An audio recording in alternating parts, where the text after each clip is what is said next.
Imagina el sonido estallante de la piel contra la piel, el ardor súbito en el rostro y la humillación quemando más fuerte que el dolor físico. Durante siglos, la cristiandad escuchó la orden de Jesús, pon la otra mejilla, y la interpretó como un decreto sagrado para la pasividad absoluta, una invitación a ser un felpudo santo ante la brutalidad del mundo. La imagen que nos vendieron es la de un creyente con la cabeza gacha, tragándose el abuso en silencio, confundiendo cobardía con piedad y sumisión con santidad. Pero ¿y si te dijera que fuimos engañados por una lectura superficial que ignora completamente el código de honor del primer siglo? ¿Y si este mandamiento, lejos de ser una petición de rendición, fuera en realidad la estrategia de guerra psicológica más brillante y audaz jamás concebida para desarmar a un tirano sin levantar un solo puño? Para desentrañar este enigma, necesitamos mirar el texto con los ojos de un detective forense, enfocándonos en un detalle anatómico que la mayoría de los lectores modernos ignora por completo. En Mateo 5:39, Jesús no dice solo si alguien te golpea en la mejilla. Él es quirúrgicamente preciso al especificar, si alguien te hiere en la mejilla derecha. ¿Por qué esta especificidad extraña? Considerando que la gran mayoría de la población humana es diestra, un golpe lanzado con la mano derecha en una pelea convencional golpearía naturalmente la mejilla izquierda del oponente. Para golpear la mejilla derecha, el agresor necesitaría cruzar el brazo de forma torpe o, lo que es mucho más probable y revelador, usar un tipo de golpe muy específico que cambia todo el significado de la escena. El secreto no está en la fuerza del golpe, sino en la coreografía social oculta en ese movimiento. La elección de esta palabra cambia todo lo que creíamos saber sobre el pacifismo cristiano. Si Jesús estuviera hablando solo sobre evitar conflictos, habría dicho que huyéramos o nos protegiéramos, pero Él ordena una reacción física que parece invitar a más dolor.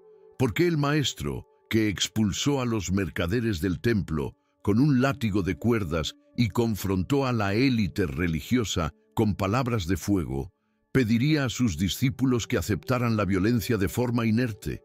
Existe una disonancia evidente entre el Jesús revolucionario de los evangelios y la interpretación pasiva de este versículo. El misterio que vamos a resolver ahora reside exactamente en esta tensión. Entender que poner la otra mejilla no es una invitación a ser golpeado más, sino un movimiento de ajedrez, calculado para dejar al agresor sin jugadas posibles, atrapado en su propia trampa moral. Si tu corazón anhela desentrañar las capas más profundas de las Escrituras, yendo mucho más allá de lo obvio, para tocar la realidad vibrante del texto sagrado, estás exactamente donde deberías estar. Este canal está dedicado a los que no se conforman con respuestas prefabricadas, sino que buscan la riqueza histórica y espiritual que transforma el entendimiento. Antes de transportarnos al escenario tenso de la ocupación romana y descubrir la estrategia genial de Jesús, sé parte de esta misión de redescubrir la Biblia. Haz clic en el botón de me gusta para apoyar este contenido. Suscríbete para asegurar tu lugar en las próximas investigaciones y, rápidamente, comenta aquí abajo desde qué ciudad o país estás viendo esta clase hoy. Prepárate, pues la visión que tienes sobre la debilidad cristiana está a punto de ser completamente puesta al revés. Para comprender la profundidad radical de esta instrucción, necesitamos dejar la comodidad de nuestras sillas modernas y caminar por los caminos polvorientos de Galilea del primer siglo. Imagínate rodeado por el ruido caótico de un mercado en Jerusalén, donde el olor de las especias se mezcla con el sudor de cuerpos cansados bajo el sol implacable del Medio Oriente. No estamos en una democracia liberal donde todos son iguales ante la ley. Estamos bajo la sombra opresora del águila romana, en una sociedad rígidamente jerárquica, donde cada interacción pública es un teatro de poder. En este mundo, la vida no gira en torno a los derechos humanos, sino a dos monedas sociales mucho más valiosas y volátiles: el honor y la vergüenza. Perder el honor ante la comunidad era, en muchos aspectos, un destino peor que la propia muerte física, pues significaba el ostracismo social y la pérdida de toda dignidad humana. En este escenario de tensión constante, la violencia no era solo un medio para causar daño físico, sino un lenguaje codificado usado para mantener el orden social y recordar a cada uno su lugar. Cuando Jesús habla sobre alguien hiriéndote en la mejilla, no está describiendo una pelea de bar entre dos borrachos o un asalto en un callejón oscuro. Él está describiendo un acto público de disciplina jerárquica. En la mentalidad judía y romana de la época, el cuerpo era un mapa de santidad y estatus. Tocar la cabeza o el rostro de alguien era un acto de extrema intimidad o de extrema violación. Por lo tanto, un golpe en el rostro en la plaza pública no tenía el objetivo de romper huesos, sino de romper el espíritu, reduciendo a la víctima a la insignificancia y afirmando la supremacía incuestionable del agresor sobre el agredido. Aquí entra la pieza clave del rompecabezas anatómico: la mano izquierda. En la cultura antigua del Oriente Próximo, la mano izquierda se usaba estrictamente para tareas de higiene personal después de usar el baño, siendo, por lo tanto, considerada ritualmente impura y socialmente inmunda. Usar la mano izquierda para comer, saludar o incluso para golpear a alguien sería un tabú impensable, una vergüenza incluso para quien golpeaba. Esto nos deja solo con la mano derecha disponible para la agresión. Ahora visualiza la escena conmigo. Si un agresor diestro y su víctima están frente a frente y el agresor usa su mano derecha para golpear, ¿dónde impacta el golpe? Naturalmente, impactaría la mejilla izquierda de la víctima. Un puñetazo o una bofetada con la palma abierta cruza el cuerpo e impacta el lado izquierdo. No obstante, el texto de Mateo es obstinadamente específico. Si alguien te hiere en la mejilla derecha, la única manera biomecánica de que un agresor diestro golpee la mejilla derecha de alguien que está frente a él, sin usar la mano izquierda sucia, es utilizando el dorso de la mano derecha. Haz el movimiento tú mismo ahora y date cuenta, es un golpe invertido. ¿Y por qué importa esto? Porque el golpe con el dorso de la mano no era un ataque entre iguales. Era el gesto clásico de un superior disciplinando a un inferior. Era como un amo golpeaba a un esclavo, un romano a un judío o un marido tiránico a su esposa. No era una invitación a la lucha, sino una afirmación de que la víctima era un no humano, alguien indigno de ser tratado con la palma de la mano, indigno de un combate honorable. La tensión de este momento es asfixiante. La víctima de este golpe humillante se encuentra en una paradoja paralizante, acorralada entre la sumisión y el suicidio.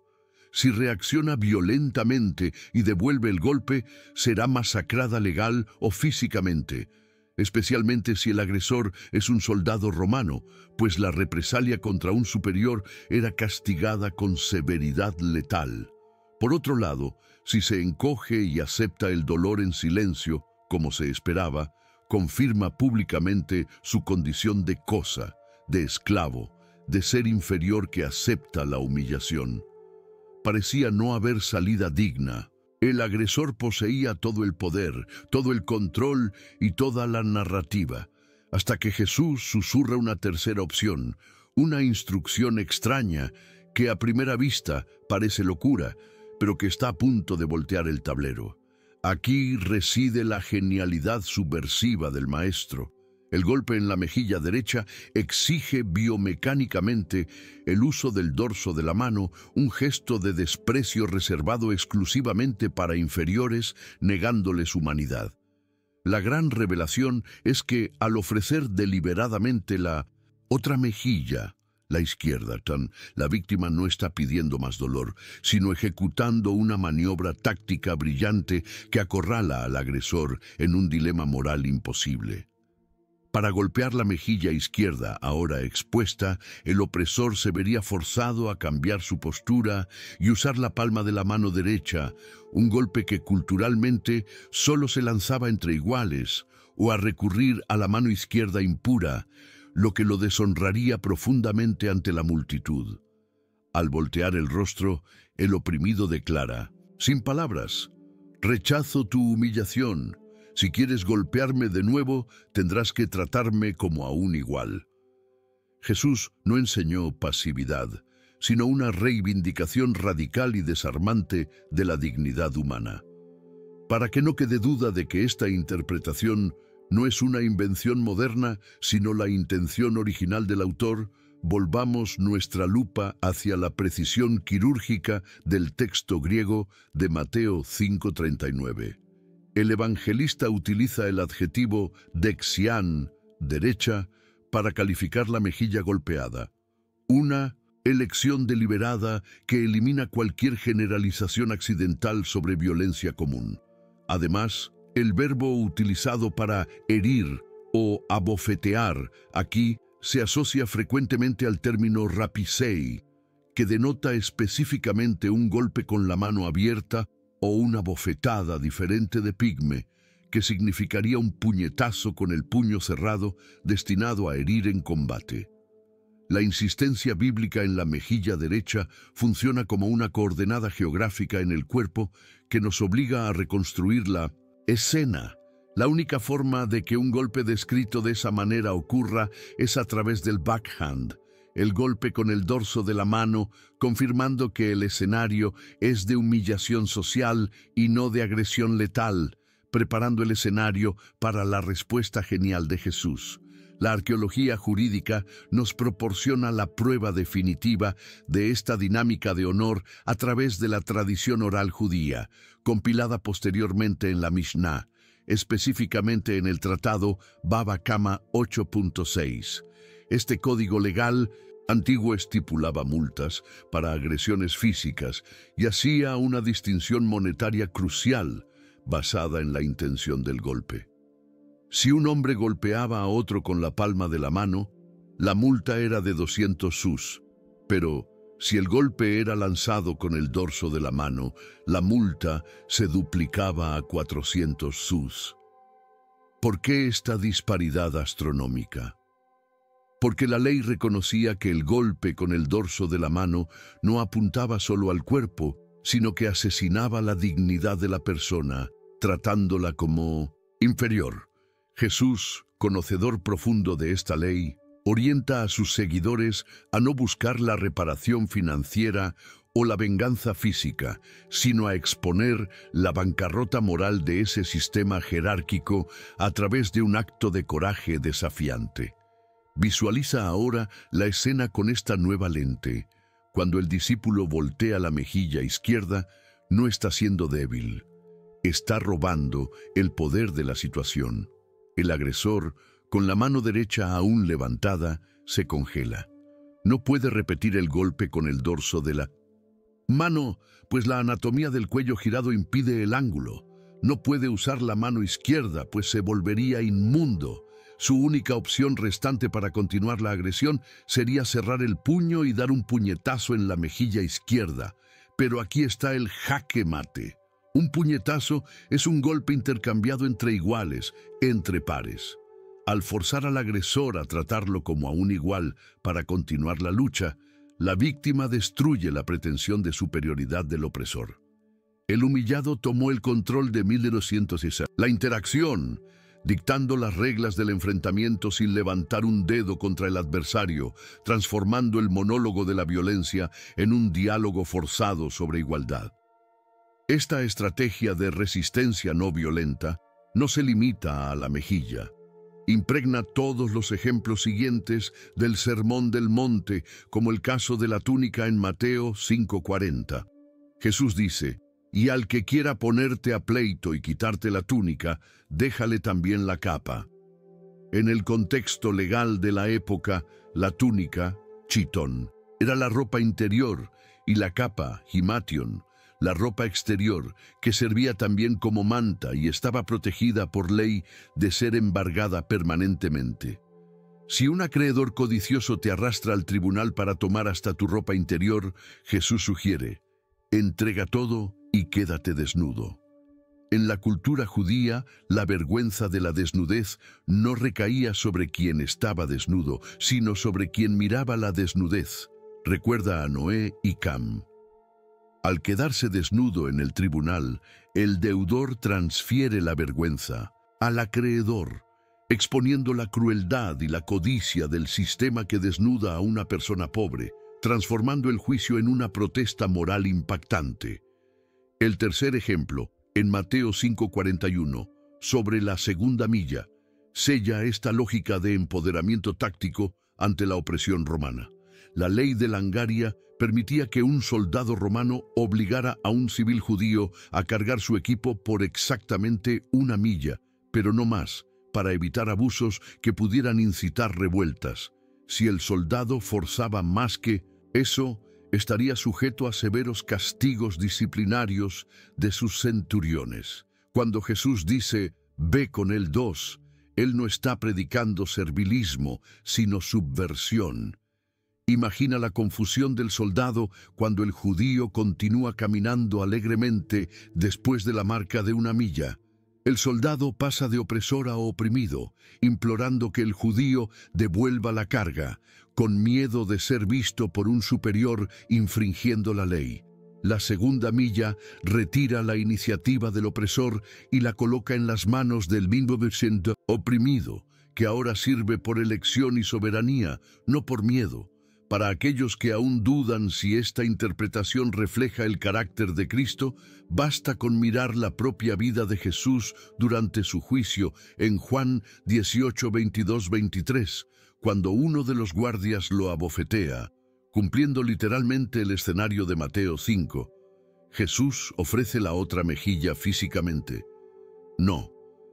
Él mantiene su postura y confronta al agresor verbalmente con una lógica implacable. Si he hablado mal, testifica en qué está el mal. Y si, bien, ¿por qué me golpeas? Jesús no se encogió, ni respondió con violencia. Él exigió justicia y verdad. Él practicó exactamente lo que enseñó. Se negó a ser humillado, se negó a aceptar el papel de víctima pasiva y forzó al guardia a confrontar la ilegalidad de su propia acción. La otra mejilla de Jesús fue su dignidad inquebrantable y su coraje de hablar la verdad al poder, incluso cuando estaba atado y sangrando. Por lo tanto, las evidencias históricas, lingüísticas, legales y el propio ejemplo mesiánico convergen hacia una verdad ineludible y liberadora. El mandamiento de Jesús no es un manual para la formación de víctimas perpetuas, sino un entrenamiento avanzado en dignidad humana y resistencia espiritual.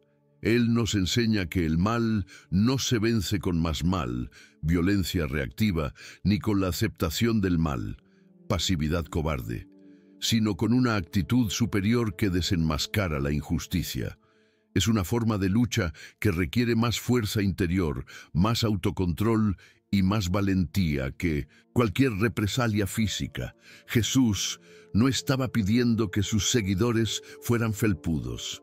Él estaba reclutando guerreros morales, capaces de mirar a los ojos de sus opresores y, a través de una actitud sorprendente, reivindicar la imagen de Dios que llevan, independientemente de cuán fuerte sea la bofetada. Esta revelación trasciende la mera curiosidad histórica. Abre una ventana fascinante hacia el propio carácter de Dios y su manera de lidiar con el mal en el mundo. Al enseñarnos a resistir sin violencia, Jesús no está solo ofreciendo una táctica de supervivencia social, sino invitándonos a imitar la naturaleza divina. Dios, en su soberanía, frecuentemente responde a la rebelión humana no con la aniquilación inmediata que la justicia exigiría, sino con una otra mejilla de misericordia escandalosa que busca constreñir al pecador al arrepentimiento. La cruz es el ejemplo supremo de esta dinámica. El Todopoderoso se permite ser humillado para exponer la atrocidad de nuestro pecado y, simultáneamente, afirmar una dignidad que no merecemos. La teología detrás de poner la otra mejilla es, por lo tanto, la teología de la cruz. Vencer el mal absorbiendo su impacto y transformándolo en una oportunidad de redención, rompiendo el ciclo perpetuo de venganza que esclaviza a la humanidad caída. Moralmente, esta nueva comprensión reconfigura completamente nuestra definición de fuerza y debilidad, liberándonos de estereotipos religiosos nocivos.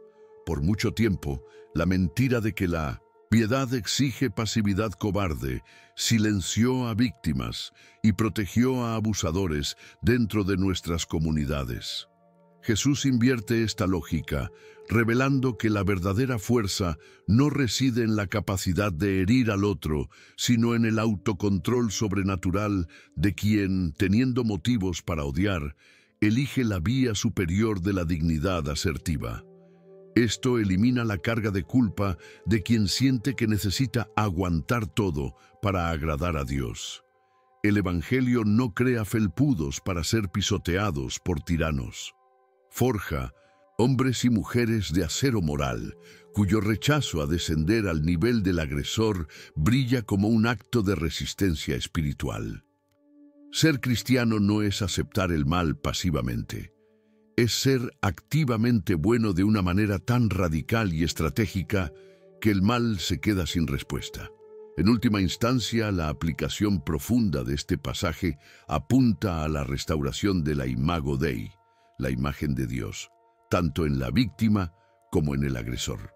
Cuando ofreces la otra mejilla de la manera correcta, estás declarando silenciosamente: yo soy un ser humano valioso, creado por Dios, y me niego a ser tratado como menos que eso.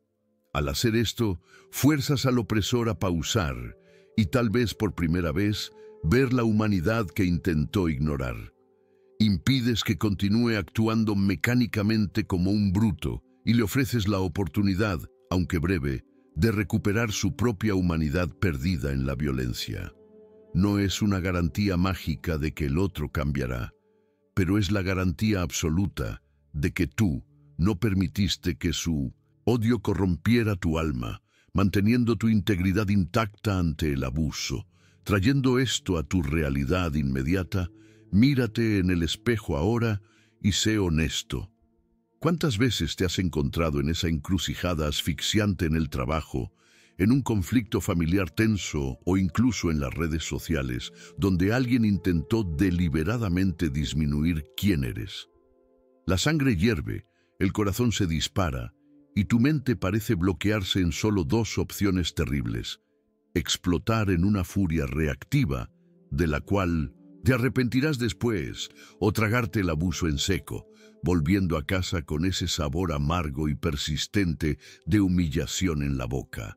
Es una sensación paralizante de impotencia, donde sientes que necesitas elegir entre ser un mal cristiano que pelea o un cristiano débil que recibe golpes.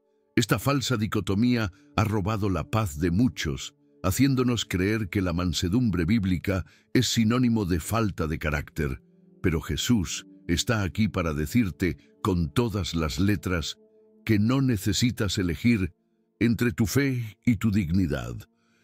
La invitación urgente del Maestro para ti hoy es descubrir la tercera vía en tus relaciones difíciles, la vía de la resistencia creativa. Poner la otra mejilla en el siglo XXI puede no involucrar bofetadas físicas, pero significa tener el coraje de mirar a los ojos de quien te falta al respeto y establecer límites firmes con una calma desconcertante e inquebrantable. Es negarse terminantemente a participar en el juego de gritos, respondiendo al insulto no con otro insulto, sino con un silencio elocuente o una pregunta que desarma la agresión. Es no permitir que la amargura tóxica del otro dicte tu estado emocional. Cuando decides conscientemente no descender al bajo nivel de quien te ataca, no estás huyendo de la batalla. Estás elevando el campo de batalla a un terreno superior donde el mal no puede respirar. Esta postura exige mucho más coraje que la ira, pues requiere que estés tan seguro de quién eres en Dios que ninguna palabra externa pueda sacudir tu identidad real. Quiero desafiarte profundamente a pensar ahora en esa persona o situación específica que te ha quitado el sueño y robado tu alegría. ¿Cómo sería aplicar esta sabiduría milenaria y revolucionaria la próxima vez que seas confrontado con la injusticia? Tal vez sea el momento exacto de dejar de pedir disculpas por existir y comenzar a posicionarte con la nobleza innegociable de un hijo del Rey. Recuerda siempre que Jesús nunca nos llamó para ser los felpudos del mundo, sino para ser luz, y la luz no se esconde con miedo ni se apaga ante la oscuridad, simplemente brilla y expone lo que está oculto. Tu mansedumbre debe ser una fuerza controlada, una espada afilada mantenida en la vaina por elección, no la debilidad de quien no tiene fuerzas para levantarla. Al afirmar tu valor sin perder tu esencia cristiana, predicas el evangelio más poderoso que existe, el de una vida que no puede ser vencida por el mal, pues ya fue conquistada por el amor soberano de Dios. Llegamos al final de esta jornada arqueológica y espiritual, y la verdad que desenterramos juntos transforma radicalmente todo lo que creíamos saber sobre la mansedumbre cristiana. Vimos claramente que el Jesús histórico nunca predicó la cobardía o la sumisión ciega al abuso, sino que nos entregó una herramienta sofisticada y peligrosa de resistencia moral para desarmar la tiranía del día a día. Poner la otra mejilla no es y nunca fue una invitación a ser agredido perpetuamente, sino un manifiesto audaz de quien se niega a ser deshumanizado, forzando al opresor a encarar la imagen de Dios estampada en la víctima. Entendemos ahora que la verdadera victoria del cristiano no está en la venganza sangrienta ni en el silencio miedoso, sino en la firmeza de carácter inquebrantable que rompe la espiral de violencia y afirma la dignidad innegociable del ser humano ante cualquier poder terrenal. Si esta inmersión en el contexto bíblico abrió tus ojos y cambió tu visión sobre lo que realmente significa tener coraje en el reino de Dios, tengo una misión final simple, pero profética para ti ahora. Quiero que vayas a la sección de comentarios y escribas solo una palabra, en mayúsculas: dignidad. Vamos a inundar este video con esta declaración pública, mostrando al mundo y al algoritmo que nosotros entendemos que la fe exige una valentía superior y no la pasividad. Y en caso de que hayas visto hasta este momento crucial y aún no hayas hecho clic en el botón de suscripción, hago aquí mi última invitación. Suscríbete ahora y activa la campana.